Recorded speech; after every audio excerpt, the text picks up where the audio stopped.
My guilty pleasure is FIFA, and I hate myself for it sometimes. That's Don't probably not making you your brain know? smarter. No, not at all. But I use it as a menial task while I listen to podcasts.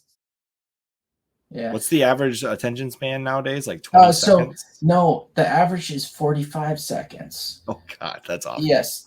I think it was I forget how long ago.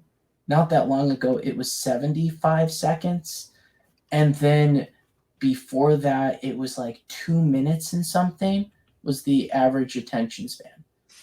It's kind of crazy how it has progressed in like the last 20 years alone. So we used to have a lot more attention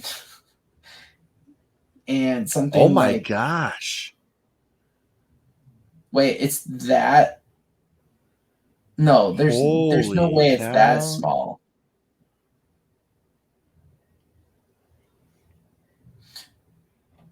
The average teenager is 14 years old, has an attention span of 28 to 42 minutes. No, but that's without Year-old. any. That's so attention span and focus are two different concepts. Fair. So focus without like something distracting you is what's like so many seconds. On average, an office worker will check their email inbox 11 times an hour. I don't. Yeah, I'm like a couple times a day. that's fair. Oh, that's funny. But no, The phone takes up on average 3 hours and 16 minutes of someone's day. I believe that. I believe every bit only of that. 3 hours. Okay, there's a lot of people out there, I guess, but I think it's way higher. I've definitely. It depends what you're doing. I mean, I agree with this too. 59% of senior executives prefer to watch a video than read text if they have the choice. Like, I mean, why do you think YouTubers can literally read the news and make money doing that? Well, okay. Like, that exists because people don't want to read anything. What is watching, though? Is that listening? Because a lot of people prefer to listen because they can do something else that's menial at the same while time. they listen, yeah. Because, like, the average audience attention span is 8 to 10 minutes. And I definitely agree with that. I think there's a I just think people need to read more. I think reading is one of the few things on this planet that will increase your attention span. Yeah, I think you need to. And we're talking like reading books, not like the legit internet. Books. Yeah, I think you also need to avoid the short content. Personally, it's just a dopamine hit after dopamine hit of distraction because the content shifts so rapidly. It just keeps you. Then everything is supposed to be like that. I heard somewhere that was it one of the Fast and Furious movies? No, this new Avatar movie has like one of the most amount of cuts in a long for movies. They cut it like the cut scene, like how they cut from scene to scene. Oh, like, I see what you're saying because they had to keep changing it up to keep the attention. Yeah, I heard it has one of the most cuts in a movie where it's like the shift in where the scene goes. It doesn't just stay in one thing for long enough. But I'll be honest. Like, I specifically do not have TikTok on my phone because of that exact reason. All, man. I don't have it at all. That's true. I've never had a TikTok. I've never been into TikTok. But I do find that on occasion Facebook slips in those shorts feeds, and then I end up doom scrolling for 10 minutes. No, that's the problem. The problem is I hate Facebook, that so much. Instagram, even Twitter have all. YouTube has yet to catch me in their shorts feed. I have never once accidentally wound up in the YouTube shorts feed. Never. But Facebook and Instagram get me all the time. I hate it.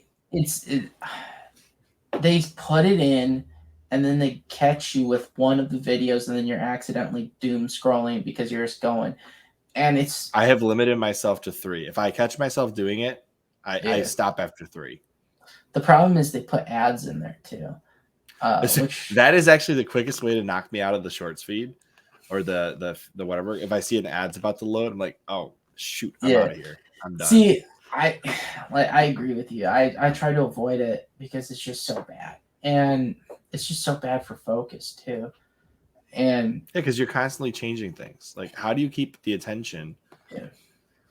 Like when these shorts are so exciting and quick, it's like Vine. How do you keep somebody's attention if you can only have a 1 minute clip? And I think it's one of those, you should even if you're gonna watch content, put some documentaries on too. Long form content is always better than short form content. Always. Well, that's a fact. Depends what you mean. For your attention span, for your focus, long form content is always better. Do you think a TV show is worse than a movie? Well, if you binge watch it, then probably not, as long as there's some continuous story to it. But like a sitcom, if you're watching like 10 of those in a row, I like, agree with you about really sitcoms because they don't continue very well. Like How I Met Your Mother is one of the few ones with a good contiguous story. Even that is limited, though. It is limited, but there is a continuous story across the episodes. There is a premise to each episode that's different from the previous and kind of stand alone to the quality, but it is a actual continuous story that's trying to get to some endpoint, even though they took way too long to get there and effed up the ending. Most sitcoms, though, are basically standalone episodes with the same characters. That's actually why, like, the bulk of the time that I am sitting down in a chair for entertainment purposes, it's usually a book or a video game. It's not usually, and it's not like your first person shooter multiplayer style games. Usually for me, it's like something with a story, and I like to be interactive. I do not like passive viewing of something. It has to be really good for me to consider doing passive viewing of something. Like I did watch all of Ancient Apocalypse. I thought that was pretty good. Well, that's a documentary kind of thing. Yeah, it's like a 4-hour documentary split up into 30-minute chunks. I miss the old History Channel before Ancient Aliens. I did like, so he says zombies are the best. I really like my guilty pleasure for like a video game series that I could just pick up anytime, any day, Dead Rising. Like I love that series so much. That is my guilty pleasure when it comes to video games. My guilty pleasure is FIFA, and I hate myself for it sometimes. That's probably not making your brain smarter. No, not at all. But I use it as a menial task while I listen to podcasts. So I guess I kind of... Yeah, because for me, hack and slashing Dead Rising is like, it's... What is the right word? Maybe cathartic for me? Yeah. And I can listen to things while I play those games. So I'm not really focused on FIFA when I play it, if that makes sense. I'm focused on the podcast I'm listening to, and I just happen to have something FIFA I can do. Something I can do that's basically a fidget spinner.